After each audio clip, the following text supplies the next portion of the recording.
You're listening to Inclusive AF with Jackye Clayton and Katie Van Horn. Hey, Jackye. What up, yo? I feel like we haven't recorded an episode with just the two of us in forever. So I'm very excited about today.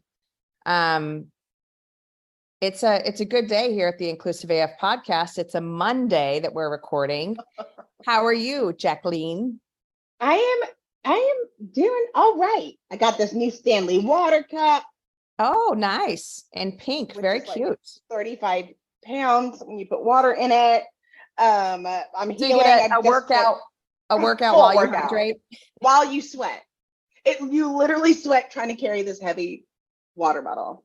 Yes. And then you cool off when you drink it. But I've been off for the last 2 weeks from work. As you know, I've been like hiding from everyone because I recently had surgery and I am home. It's my first day back. And apparently I said I was going to come back on the 27th and everybody's like, what are you doing here? And I was like, oh man, I should have gone back to bed. No, we miss you. You can't stay away any longer. Well, I'm glad you're here. I want to ask you, what is the temperature in Waco, Texas right now? At 3:22 p.m., the temperature in Waco is 104. There is an excessive heat warning. It's 104. What's the temperature in Phoenix right now? At 2:20 or 1:22, beg your pardon, it's 110 degrees. With 50% likelihood that there might be rain, but it's also been 50% likelihood of rain for like, I don't know, the past month and a half. So, but yes, we are all, I think the entire like 100% chance that you're going to be hot. 100%. Yeah, but I will say this, our humidity, I mean, our humidity is high for us right now, but it's not like bananas. Our humidity is 24%, which for us is like crazy high. What is your humidity in Waco, Texas? I don't even know what the humidity is. I have no idea. I'll find out. Yeah, just scroll down on your app on here. Do you want me to look up humidity Waco? Is 23%.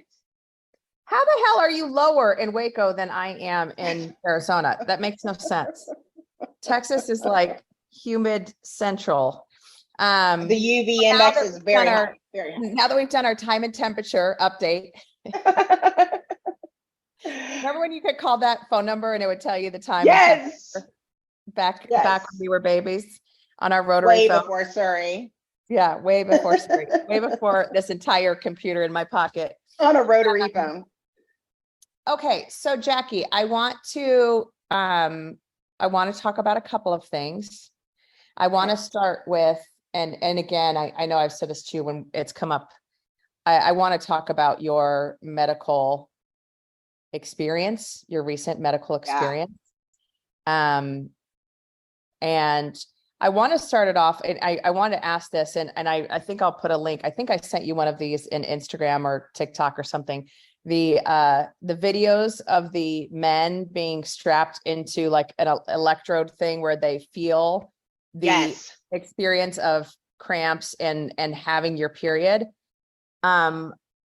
Every time I see one of them, it just, on one hand, it causes you to chuckle, but then on the other hand, it's like, yeah. Every month. Yes.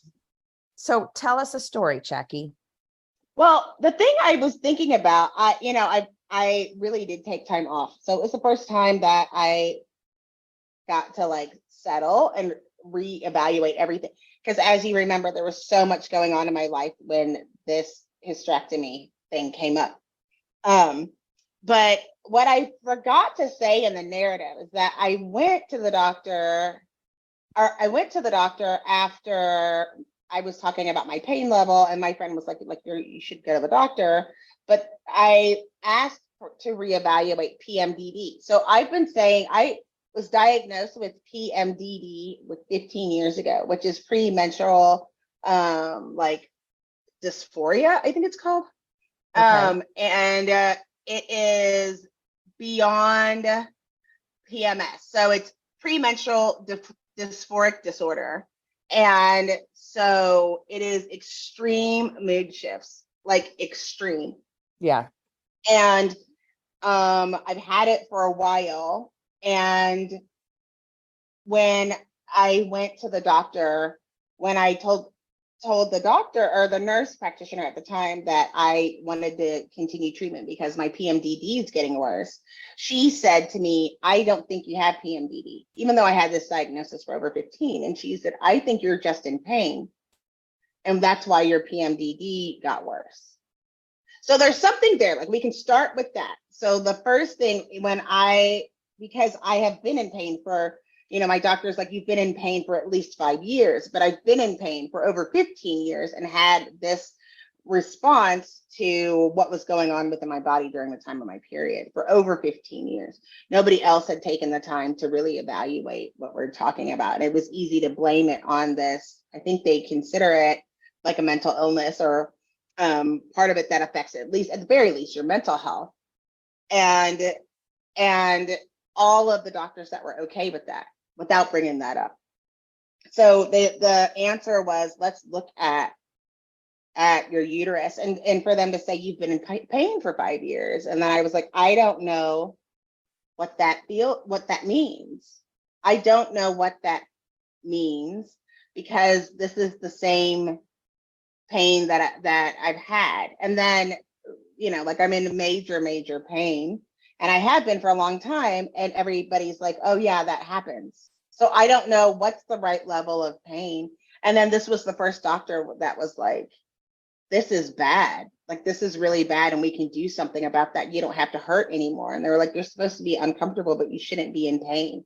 And I started thinking back about how many times I have been in a painful situation and didn't receive that care. So it made me look back and do more research and dig in. And they already know that Black people aren't treated for pain in the same way that their white counterparts are, in having any, whether it's a broken arm or an abscess in their mouth or whatever it is, are not given that level. And so it's like, even when you look at those people, when you look at the people who get hooked up to electrodes so they can figure out what a period feels like, we might not be on that same level. Like, this is a level 2, or this is a level 1, or this is a level 10, which could be a level 1 for me. Mm-hmm. Like, I still don't know what that means, because I've had to live my life in pain. And then I was like, so, we go through the process, and they didn't give me a lot of pain medicine. And I was like, so now I keep saying, is this pain? Is this pain? Like, I don't know. Am I in pain? Is this what pain feels like? Is this an acceptable level of pain? Because it is like, pain is a warning because of something that's going on. Just as like a certain smells, or your fight, flight, or freeze response, all of those things. It's like your body does these things. And I know that there are a lot of Black women in particular that have misguided signals of what's tolerable and what's not tolerable, simply to just survive through the day. And I don't think it was the first time. I'm 50 years old. The first time when it's like, well, women have more signals. They're talking about having more signals, environmental stressors that can cause fibroids. And I'm like, wait, what does that mean? And it's like, oh, wait, racism can cause stress, can cause cancer. What? They just say that because people have said that forever. And I never knew that's what people are saying. And it's like, it's frustrating. And you have that scenario, right? And then I need a 20-second you, please, if I may. So when you say, just because I want the audience to understand, because I have a very mild PMS period issue, which I'm able to treat with just evening primrose. Can you share with the audience what the week before and week of are like for, or were like for you? Yeah. So like the week before, like literally driving is unsafe for me. Like I literally want to hurt people. Like children's laughter does not make me smile. Like the week before, I hate my husband. I don't want to deal with my children, and I have to focus everything on trying to keep pain at bay and focusing on what's really important. And those are the only things I can do. And then the week of the first 3 days, 2 to 3 days is with a heating pad, even if it was 110 degrees outside. Most of the time I would stay in bed during those times, at least part of the day, being in bed. And then also being in so much pain that my body gives out. So it'd be like going to bed like at 9 o'clock at night. And then, so that regimen has been over 10 years. Over 10 years. And so I call that out because I want folks to understand, and this is, again, it goes back to the difference in medical support. Right. That if I was in that much pain for basically 2 weeks out of the month, every single month for 10 years. Right. That wouldn't happen, because I no doctor would allow that to happen if I went in and said, this is how much pain I'm in. Well, but I also find it interesting, like the things that the reason we have so many outbursts, you've been seeing in the news, so many outbursts for white women, right? Because that's painful for them, which is hilarious, right? Like, you being in my neighborhood hurts me. Mm-hmm. And so I'm going to act out and say something. And it's like, nobody even did anything to you. Like, you're seeing people's tolerance level because of like people filming people. And I pick on white women specifically because that's what I see all the time, of like, oh, I'm a victim. And it turns into like an argument, and then it turns into tears, and it's all these things. And it's like a level of tolerance that you're just not willing to accept. So I have no idea how much pain, if people are used to living life without pain, then like a headache might hurt, right? Like, I don't know. I don't know what that's like. I've never done that. I've never had that.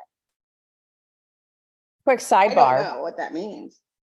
Have you seen any of these videos of the gentleman who is fishing in his neighborhood, and he literally is recording every time someone comes over to ask him what he's doing in his neighborhood? And it is literally like he has like 7 or 8 videos from one day that, either some white woman or the police or whomever is stopping to say, like, do you really live here? Can I see your ID and get your address? But yeah, speaking of white woman tears. Right. So like pain, your tolerance or threshold of pain is like it's not on the same scale as. Well, it's not, it is. It's just that you haven't been forced to that level. Black women don't have a higher pain threshold. It's, I have to take care of my children, and I can't let this get in the way of me moving forward. Yes. Sorry. Yeah. Yeah. Yes. That's a better, yes. Because it's not, I can tolerate this more. It's, I am forced to tolerate it, and I can't just sit there. There was something, and it was like, because they were like, behind every good woman is a, they've been trying to be cute lately, is a fluffy cat or something stupid or whatever. They're trying to be cute. Like, behind every great woman, is a man or a best friend. They've been trying to make those shirts and stuff. But then there's the one where it got to be real, where it's like behind every strong woman, it was a time where they didn't have a choice. Like, you didn't have a choice. Right. And I think that's a lot with all women. We were simply we were looking at, there's a documentary. I don't know if you have Discovery Plus. I do, and I won't tell anybody why, but I do have Discovery Plus. I do too. And on Discovery Plus, they have the documentary about Viagra, right?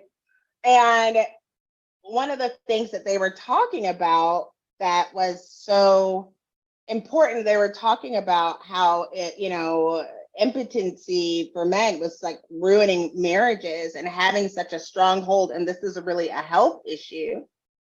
And then when me and Todd were watching it, I was like, it's a health issue because people weren't taught that sex in a marriage is between cisgender male and a cisgender female, and they all revolves around somebody's penis, and there is no other lovemaking in that space.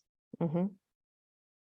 And they were like, that's why is there any medicine for women? No, No. because the research isn't there. Because it turns out with women, it's not just a body part, is what was said. They're like, oh, well, maybe one day, but this should cure it for every. No. And it's just like, where is the focus? Is following what the focus is. And what's frustrating is like, when I look at healthcare and then you flash forward to like, oh, do we need to have DEI training? And it makes me think part of the reason we have to is because we can look at the exact same thing and we're seeing it in two completely different ways. And I think like when we talk about like the movie Nope or the movie Get Out was very clear, like you as a white woman audience will see it different than me as a Black woman audience. Mm-hmm. If you're just chilling watching a movie, if you're not thoughtful about it. But that's what happens just in life.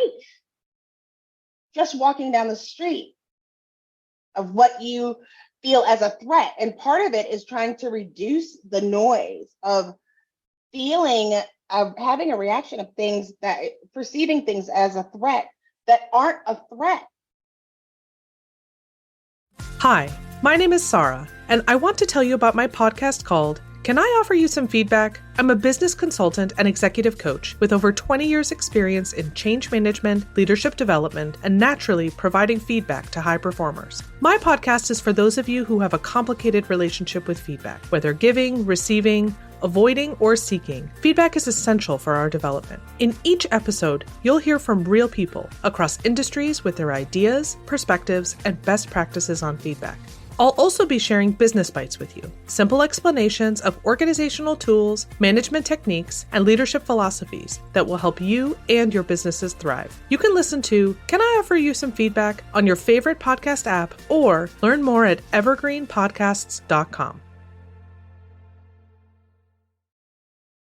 So the pain that you were forced to tolerate, Yeah. like you mentioned fight or flight response, and it is like you were in constant trauma, head trauma because of that. And to your point, how does that distract from your everyday interactions with humans to be going through that? I'm telling you, it was the funniest thing because, my executive producer, like, I would was just take a bowl out of my hand. I was like, oh my gosh, so annoying, whatever. And I just sat there and I was like, I'm not even mad about it. Like, that is something that would be like, it's something that's really small that would be a full trigger. Mm-hmm. Where it's like, I need my life to go in a certain way. I can't get off task because I don't have the energy to deal with all of those other things that are getting into the way and living a life in pain. And they were like, and even my sister was like, I wonder what your life is going to be like with you not being in pain. Like, what's going to happen? Who are you without that? Right. Like, what if I stop buying purses and stuff?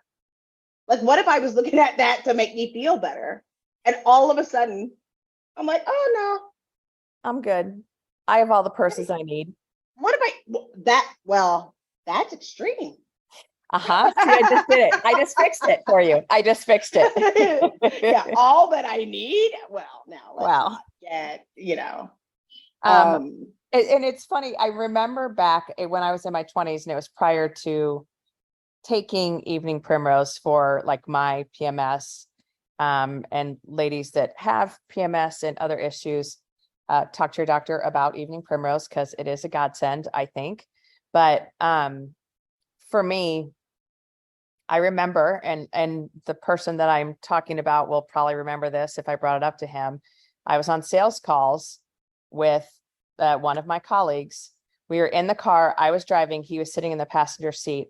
And I remember envisioning grabbing his head and slamming it into the window on the side of the car because I was so angry and it was like, hey, turn left up here, not right.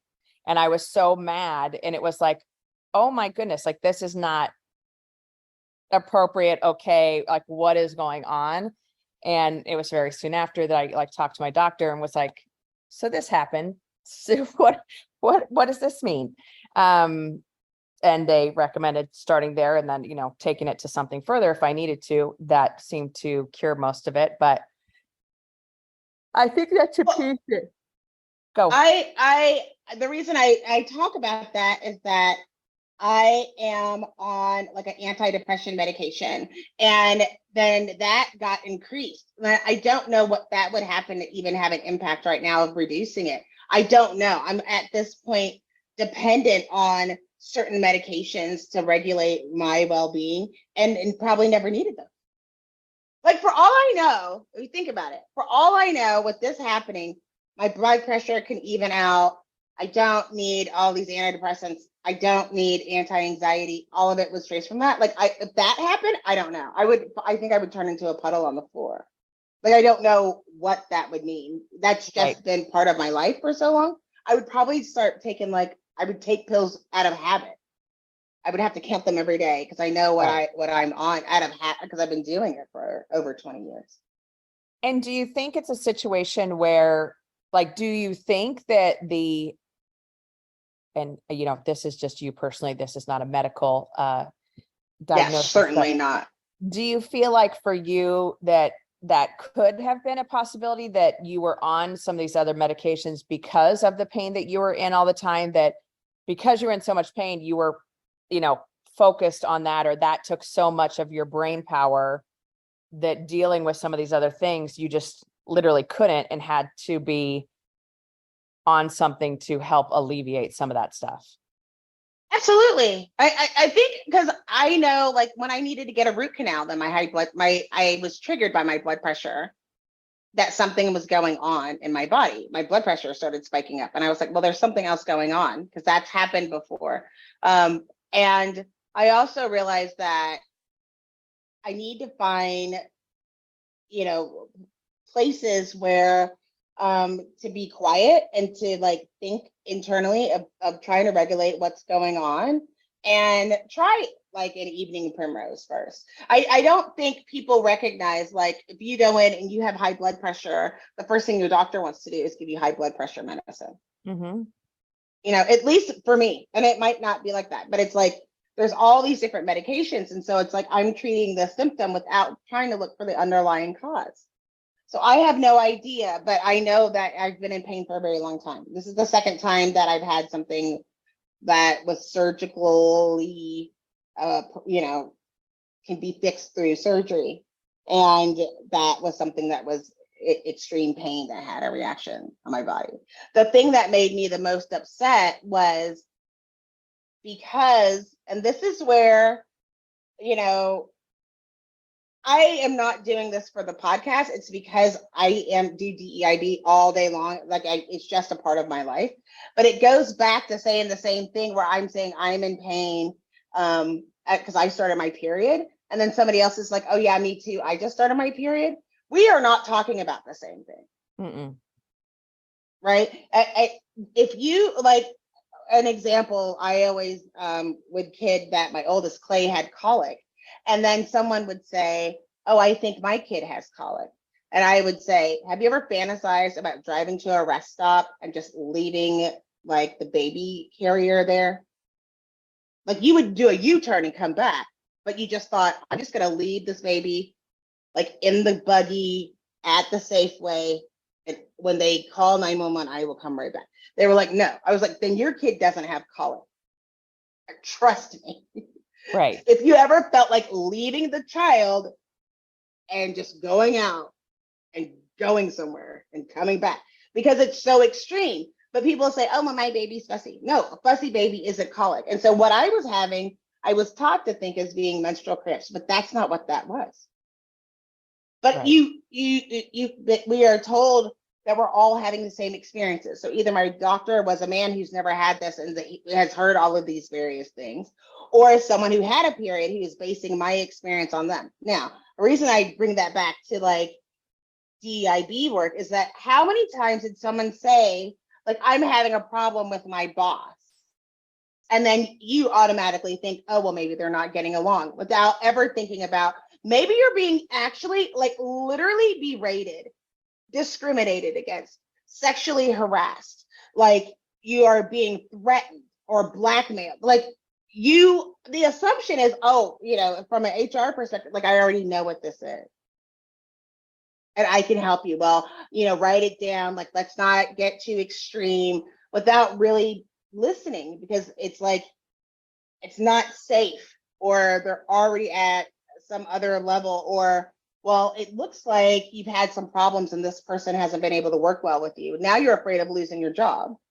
So then how much pain will you take in order to take care of your family? How much pain will you take in order to keep your house?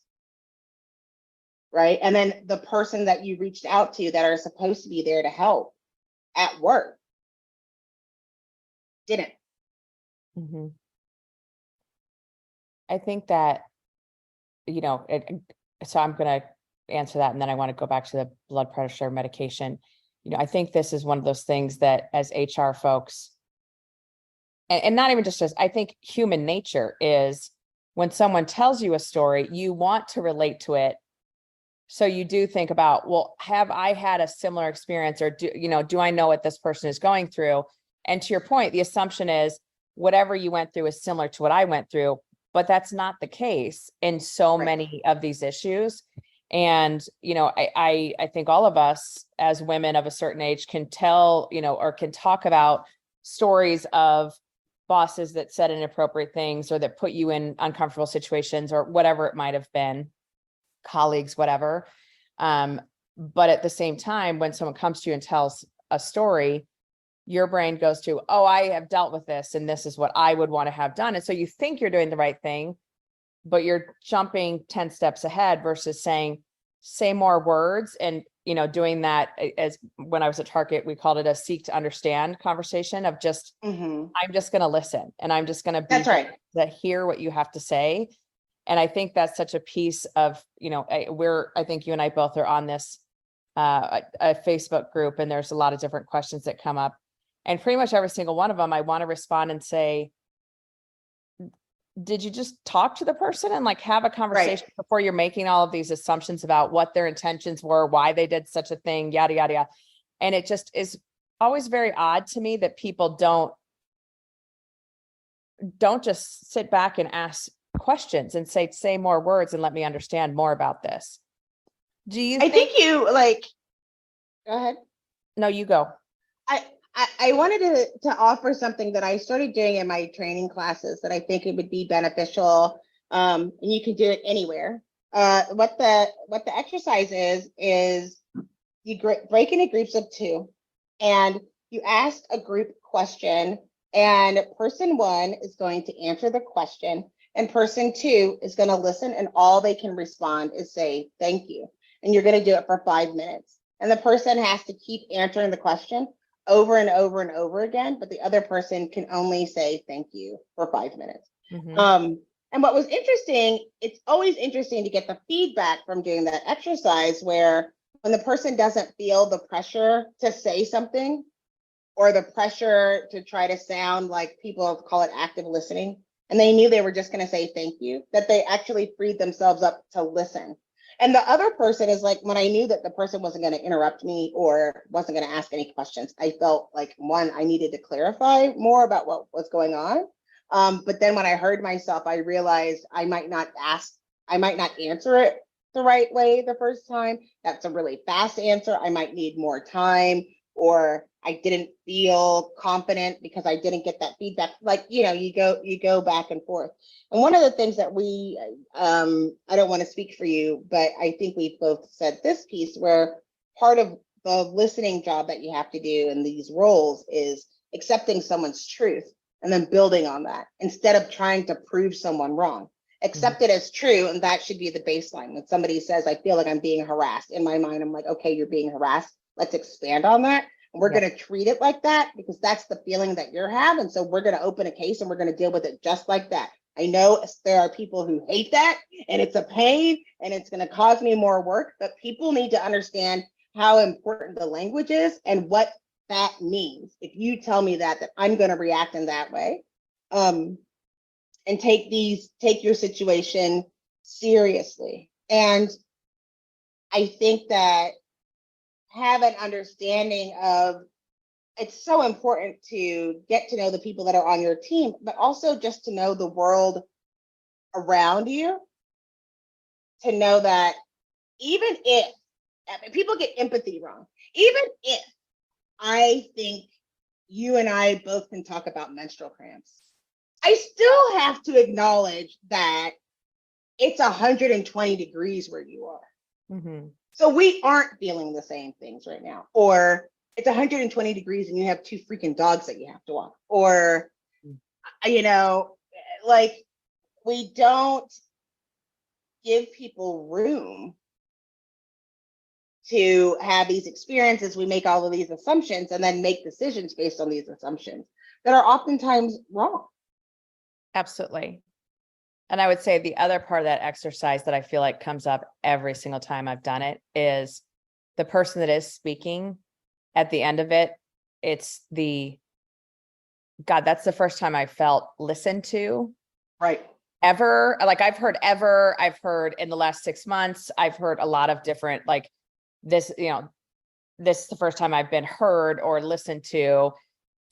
And then that also, like, it is sad because we are in such a reactive place of, let me fix it. Let me jump to step 10 because I know where they're going to go. And you're like, but maybe you don't. Like, and yes, the assumption of truth, I think that is, it's a default we all need to have. But I also think there's so much bias in that assumption because we assume the truth from certain people. That's right. And other people, we go, oh, did that really? And I mean, we can say women, we can say people of color, we can say people in different socioeconomic situations. Every single piece to the puzzle, like, it's like right now, obviously the trans community is under a ton of stress. And when you ask about like the why, it's, oh, they're trying to shove this down our throats. They're trying to do this. And you talk to trans people, they're like, we're just trying to live our lives. That's right. And be safe. Like there is no, I'm going to try, like, that's not how it works, but there's no, I'm going to turn someone into something. And it just is so, like, again, that the assumption is there's something wrong or bad about what they're doing versus the assumption of truth, the assumption of good, the assumption of, whatever, we can create a list. So I think that's the other piece that people miss. Do you think, so the high blood pressure medication, so you and I have talked about this a little bit, and I'm going to ask this question. Yeah. Do you think that you were given the high blood pressure medication as just hey, Black people are known to have high blood pressure, or there's historical context or a history of people that are people of color, not even people of color, Black people having issues with high blood pressure. So let's just put her on that and that'll shut her up, or whatever you want to say. I think it was part of it. I did have one doctor that was like, you don't have to have a high blood pressure once. And it was when I was really young. But I think it's why people stopped at high blood pressure medicine instead of trying to figure out why I had high blood pressure. Right. And then just trying to adjust it. And even I have a new doctor more recently, and it was so funny because he was like, and I was excited about my blood pressure and it was only elevated a little bit. And he was so angry that he was like, why is your blood pressure this? And I was like, I don't know. He was like, why don't you know? I was like, I don't know why I don't know. Right. I was like, we're going to work on that. And not every doctor takes that place. I mean, one of the things that I did while I was healing, because I don't like to relax, was watch 24-hour A&E, which is like ER room in the UK. And like the people in the UK, because of the health system, I found it fascinating that 2 people would be at a club and somebody fell down and they went to the freaking ER together because they should see a doctor because they twisted their ankle. And I'd be like, that's dumb. Nobody would do that in the US. And then the doctor being like, okay, we're going to get a CT scan, a CAT scan, an MRI, an X-ray, and here's some pain medicine while you're waiting. And I'm like, what's happening? And it's because in the UK, in Europe, and with the social health care, they get incentivized for people feeling better and not coming back. They're trying to make people here. Whereas within the United States, that's not how people are incentivized. It's about medication and keeping people coming back. That's how they're making their money. And so it is knowing that it is probably easier to give medication to cover it up than it would be to go through all of the various things that could be happening that's causing the high blood pressure. And I think that's what we do with our seniors as well. Knowing that my mother going through Parkinson's, couldn't communicate, all of a sudden gets, a wound. Or my mother was hospitalized for at least what was it, like 5 or 7 years maybe, and had COVID 3 times. Like, how is that possible? Right. And it's like people just like made it like it wasn't that big of a deal, and they're treated so, we don't treat people appropriately. People that are older still have that same stigma where we're not looking at why is this happening and what can we do to cure these things. And I'm not saying all doctors. I just think that it's another group where people stop giving true care and start giving just medication or trying to you don't know. It was interesting. I know, and I don't know if you had a similar situation, but like my grandfather, I remember him, he came home from the hospital. He was in the ER. We went to go visit him. He's 93 years old. He comes home and he says, well, they tell me they can't do anything, so I guess I'm just going to sit here waiting to die. He died 3 weeks later. They didn't want to do the surgery on him because he was going to die. So he said, I guess I'm just going to sit here and wait to die. And then he said, I hope they don't have the fish because that'll make me die quicker. That's what my grandfather said. Yeah. But it was like, well, if he died 3 weeks later, why wouldn't we just do the surgery and see if it would work? Right.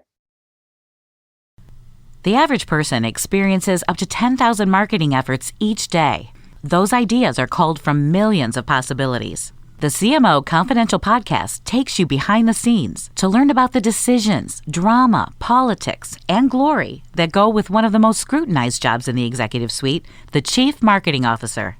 Guests from all over the business world join Mike Linton, a 5-time CMO, to share stories about what it's really like in the marketing universe. Right. Because now we're spending the government's money and we're going to get in trouble for all of these different things because you are of a certain age, and it doesn't matter. I mean, we know that my mother died of complications of Parkinson's, but she really starved to death. And there's no reason for someone to starve to death, but you know that they're not going to have the quality of life we think. And so it's having that understanding, trying to go just one click further of trying to I think that we all have various situations, and I think life can be, we're so blessed that we're here and we can have this conversation, and that if we can you don't have to tick it up very much to be caring of other people and to try literally to see it from all angles, from somebody else's angle, which means being fully engaged in the other person to understand what they're going through, because what they're going through isn't the same as yours. Like, I remember a friend saying, I have to go to my husband's work. We're going on a road trip. And me and my friend immediately were like, we need to meet. Like, what is happening to your family? Like, I know there's people that couldn't have done a road trip or whatever, couldn't have taken the time off, but we knew that was tragic in that person's life. And there's so many people that just poo-poo people and then their situations, and they don't get treated. And I think I said this before, I just worry. And I always think that every time that I come out of these situations, I'm just like, I don't know what's going to happen the next time I go to the hospital or the next time I go to a doctor, or how to trust a doctor to be able to give me the care. I don't know how I don't know how to do that. Right. And I want to just expand a little bit on something that you said. You know, we're in a country that it is all about that transactional medical service, and it is big pharma, and it is the insurance companies that are truly ruling the way that we receive care. And it's all about how many people can you get through the door, how quickly can you see them, how quickly can you write a prescription, all these things, versus taking the time. I just recently got a new nurse practitioner, and she sat with me for 30 minutes, and it was like awkward almost, because I was like, I've never experienced this before, that someone sat and just talked about like, okay, well, let's talk about this part of what's going on with your care, and why are you doing this? And, how long have you been doing that? And not in an accusatory way, but just in a very curious, like, I want to know what's going on with you holistically, so we can have good discussions about longer term care or what might be needed, versus, normally you go in and it's, okay, you just need me to renew all of your prescriptions. Great. Awesome. Bye. And so like that's not to defend the medical community, because I think there are definitely some not great practices there. But I'd also say part of it is they're not educated to make those distinctions. And we know historically that a lot of the research, a lot of the different testing that has been done has been on white males or white people. And so I think that's part of it as well, is that there is such a lack of understanding of how different bodies, different groups react to. I mean, like I know we've talked about this book before, Criado Perez, I'm going to forget her name. But she talks about just some of the medical things that, the way that a woman reacts to certain medications versus a man, the way that a white person versus a person of color reacts to certain medications, that it just is, the research isn't there. And that's one of those things that like you just, it's Carolyn Criado Perez. Mm-hmm. And like The Invisible Woman Women is one of her first books. She's written a few others since then. But she, like the way she thinks about some of these things and the way that she is approaching this research, it's amazing, because it's stuff that people haven't questioned before or asked, well, is there a difference if it's a woman versus a man? And not just dosage, but right. Like when women are having heart attacks, they have very different symptoms than a man having a heart attack. And, our medical students being trained in such a way that they actually know what to look for, what to see, what to question, all of those things. So anyways. No, I feel like it's so important. I mean, Todd, one of the things that they did, they put the oxygen thing on my finger, and my husband was like, are you going to be using that during the surgery? Because they don't work on Black people. So like, how are you going, what are you going to do about Mhm. that? And they were like, what are you talking about? And we were like explaining, like, that isn't going to be an accurate read of my oxygen saturation. Right. And I would don't like know what I'm talking about. accurate, please. Yeah, they have no idea what I'm talking about. They don't have any different ones. There's nothing they can do, and I'm about to be put out to go to surgery, and that's just what I have to deal with. And that can't be the only thing that's like that. Well, and also, had Todd not said something, or if someone doesn't know that that's the case, then, what danger is there to that person that's being put under, that isn't being regulated the right way or given the right anesthesia or whatever it might be, like what happens then? But so as you think about kind of your journey, this is not the end of your journey with all of this stuff, but do you feel like you made the right decision on doing the surgery? Yeah, I think I made the right decision. I probably should have done it a long time ago. And I just want to pay more attention. I have to have a reevaluation of what pain is. And I feel like there's probably a lot of Black women that have to have that, of having that understanding of what pain is and also what rest is. I mean, I was in the bed. We went out to dinner last night. It was the first time, besides one time when I went to Target, that I left the house. And I was like, I'm going to take this time to heal. And it's just, again, making sure that you're doing the right thing. I'm gonna pay more attention to that, and try to learn how to advocate for myself more. Because now at this point, now it's 50 and older. And listen, people all the time, I remember like my mom and my dad, they have like unknown bruises. They have no idea. And it could be something major. Like, it's the same thing. Like, oh, my mother-in-law just got her knee replaced. And then but she's got rheumatoid arthritis. So she got an infection. And then they had to do it again. And then they had to do it again. So it's like, was that knee pain or not knee pain? Because like this one lady was like, don't get your knee replaced unless your leg's about to fall off. Because there's so many things that could go wrong. But you're taught like that's just a normal surgery, getting a hip replacement. All of those things are normal surgery. So that's the bias that people are going in with.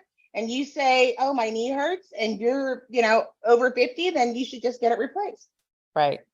It's been interesting because there's been a couple of medical things within my family recently that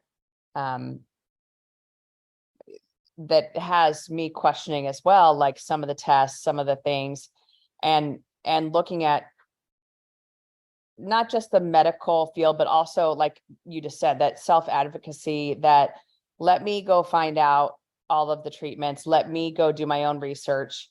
And by research, I don't mean go read on Facebook. I mean, like actually look at medical journals, look at people that do this work, not just randomly Joe Schmo on TikTok. Because I think that's the other part. Like I've been cracking up because I've seen quite a few folks on TikTok that are talking about certain weight loss medications and certain things like that.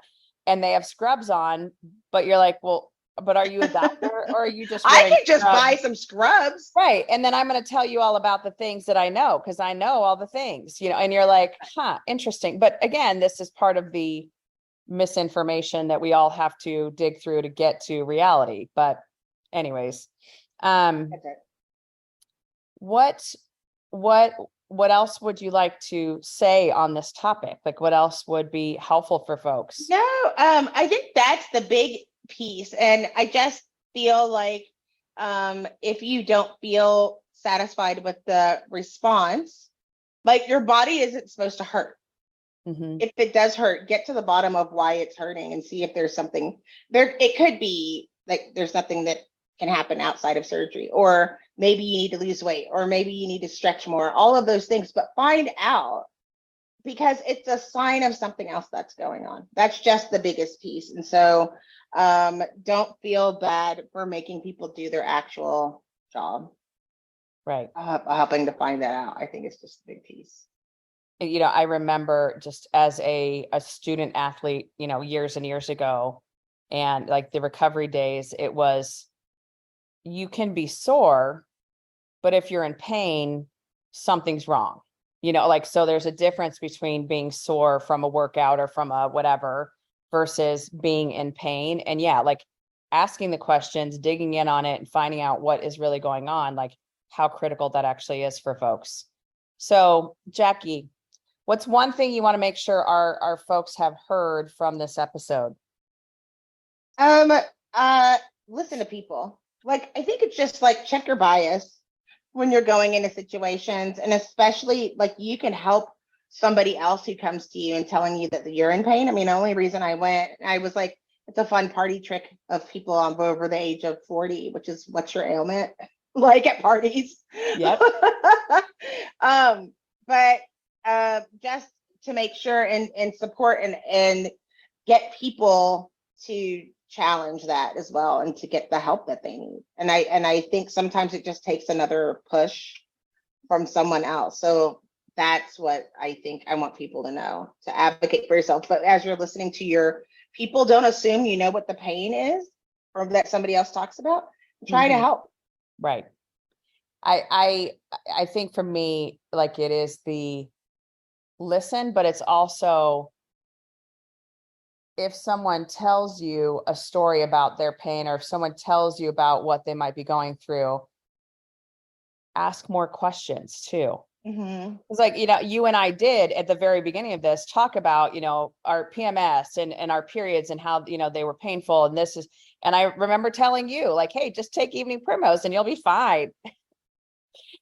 No, like it's not the same. It wasn't the same even a little bit. And so like, I think that's part of it too, is that, the pain is not the same across the board for everyone. And then I'm going to echo the other part, like rest.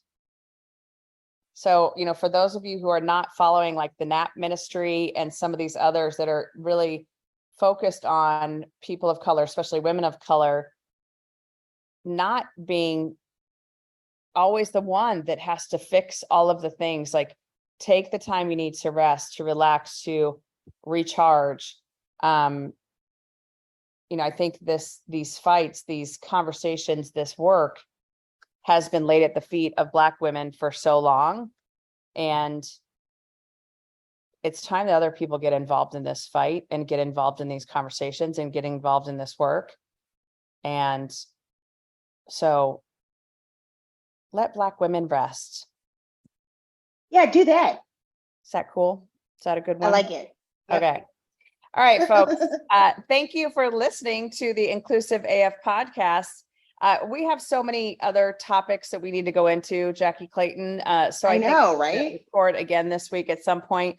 But thank you all so much for listening. This is Katie Van Horn. And this is Jackye Clayton. Bye. Bye.